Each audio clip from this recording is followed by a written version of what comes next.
Le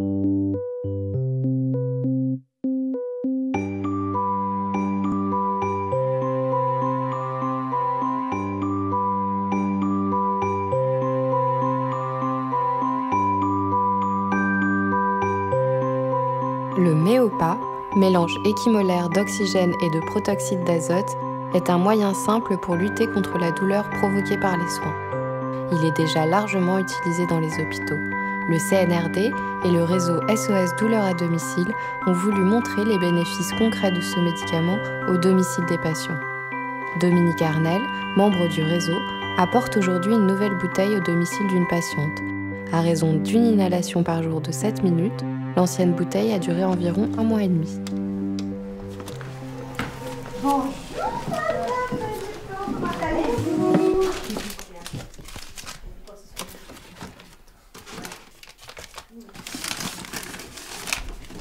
Alors on va lui faire des soins d'ulcère. La jambe gauche est quasiment terminée. La jambe droite, c'est sous le mollet où il y a de la fibrine. Donc là, il va falloir gratter un petit peu la fibrine pour permettre une meilleure cicatrisation. Hop, on clip, c'est en route. Maintenant, Madame Beneteau, elle enlève ses lunettes, parce qu'avec le masque, ça la gêne un petit peu. On va poser ça derrière.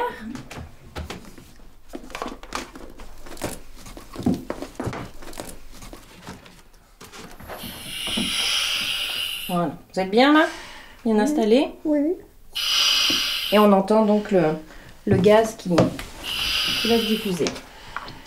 Le Méopa, c'est un gaz qu'on va respirer et qui va permettre d'oublier un petit peu la douleur. Ça nous permet de pouvoir réaliser des soins qu'on ne peut pas faire sans parce que la personne est douloureuse. Cette patiente, on a mis très longtemps avant de pouvoir avoir une amélioration sur ses plaies. On a utilisé beaucoup de protocoles différents. Elle a vu plusieurs fois le dermato, on utilisait des crèmes. La plaie ne faisait que de s'empirer, ça s'agrandissait, aucune amélioration. À partir du moment où on a pu utiliser le gaz pour pouvoir intervenir mécaniquement sur la plaie, en l'espace de 3 semaines, la plaie était cicatrisée. Là, la deuxième qui est sous le mollet. En réalité, on a testé tous ces patients avant de les lancer à domicile en cabinet de consultation. On a voulu s'assurer que ces soins étaient bien supportés, étaient bien réalistes et que l'administration de Méopa ne donnait pas d'effets secondaires. Est-ce que vous avez envie de vomir? Pas du tout. Est-ce que vous voyez les petites étoiles? Non plus. Donc ça, c'est typiquement un ulcère artériel, hein, ouais. Parce qu'il est limité et il est douloureux.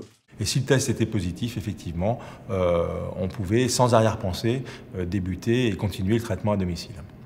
On nous a montré une première fois comment le système fonctionnait. Donc à domicile, on a pu le mettre assez rapidement en place. J'étais attentive à savoir si vraiment c'était efficace auprès de la patiente quand je grattais, si ça lui faisait mal, soit au niveau du faciès. Et je lui demandais aussi de lever la main si vraiment elle sentait quelque chose. À ce moment-là, on arrêtait. Ça faisait déjà quand même 3 mois qu'on essayait de la soigner et que malgré les 2 protocoles qu'on avait essayés, ça ne fonctionnait pas. Et c'est à partir du moment où on a vraiment pu gratter, enlever la fibrine, qu'à ce moment-là, ça a vraiment guéri. Mais jusqu'à avant, c'était pas possible. Parce qu'on avait essayé de gratter un petit peu, mais elle avait vraiment très mal. C'était pas du tout possible. La patiente que nous verrons cet après-midi, là, le médecin traitant était vraiment partie prenante de l'affaire et a participé à la prise de décision de mettre le patient sous Méopa.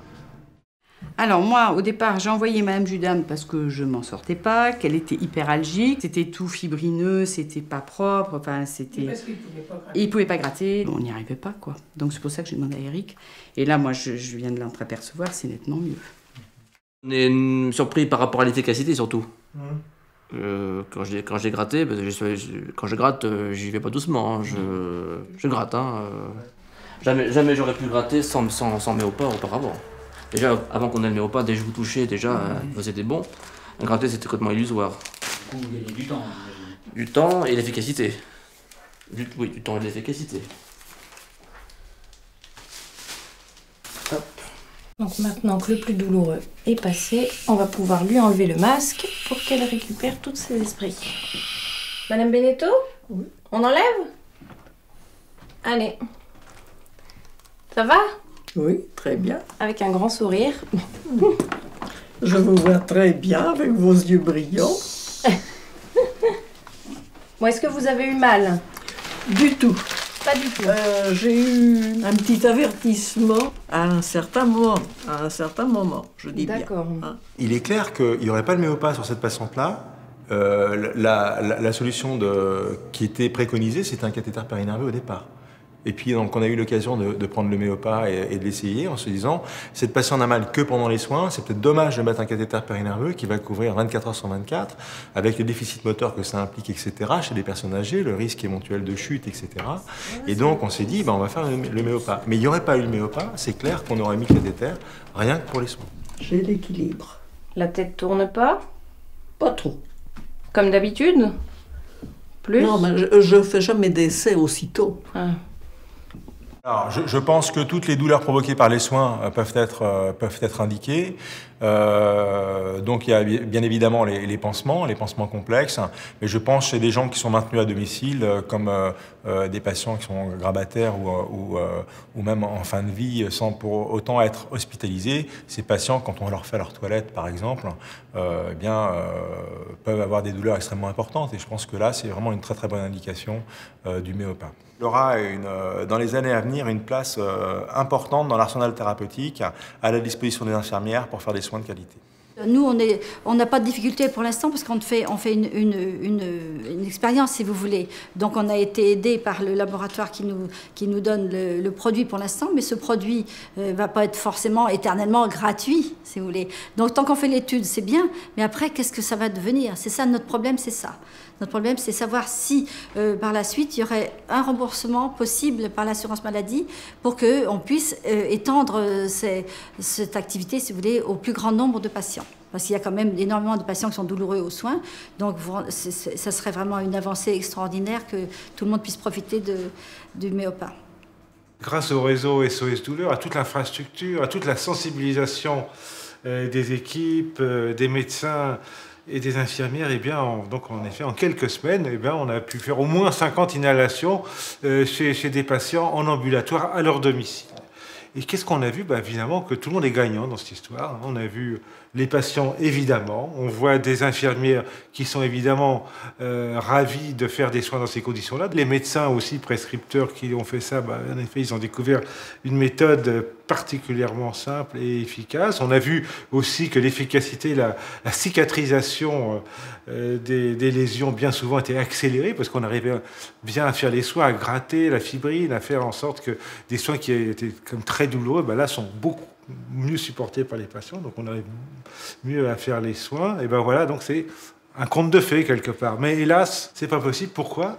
Parce que même si tous les éléments du puzzle sont présents, c'est-à-dire il y a une autorisation, on peut utiliser ce méopa en dehors de l'hôpital. Les dentistes peuvent le faire. Mais les problèmes, c'est qu'il n'y a pas de remboursement. C'est que les infirmiers qui l'utilisent ne sont pas payés. Il n'y a pas une case qui va permettre qu'eux soient payés pour réaliser ce type de soins. Et donc là, on rentre dans une complexité énorme. Parce qu'en effet, il y a beaucoup de décideurs dans cette histoire-là, et tout le monde, en période de disette budgétaire comme l'actuelle, tout le monde a tendance à se renvoyer le bébé, évidemment. Et je pense que là, vraiment, c'est typiquement une décision politique. Il faut que les décideurs disent, en effet, cette méthode simple, efficace, qui ne coûte pas si cher que ça en réalité. Mais quand on voit les économies d'hospitalisation, les soins qui se prolongent, que permet cette méthode, c'est évident qu'on fait quand même des économies. Là, c'est vraiment une décision politique. Et justement, je pense que ça peut être, en effet, le ministère, évidemment, ça peut être les ARS, ça peut être les mutuelles, qui peuvent largement, et même expérimenter dans un premier temps, pour vérifier, valider ce qu'on a montré dans ce film, qu'en effet, les bénéfices sont concrets, réels et massifs. C'est-à-dire que tout le monde a accès aux soins. Ça aussi, c'est une autre dimension de cette méthode. Cette étude de faisabilité a concerné 2 patientes porteuses d'ulcères des membres inférieurs, dont les soins de pansement ont nécessité environ 90 inhalations de méopa sur une période cumulée de 20 semaines. Grâce au Méopa, les lésions de Madame Beneteau ont pu cicatriser intégralement.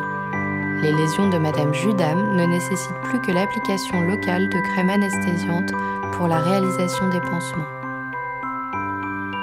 Actuellement, le coût de la méthode à l'hôpital pour 1 minute d'inhalation est estimé à 1 €, médicaments et consommables.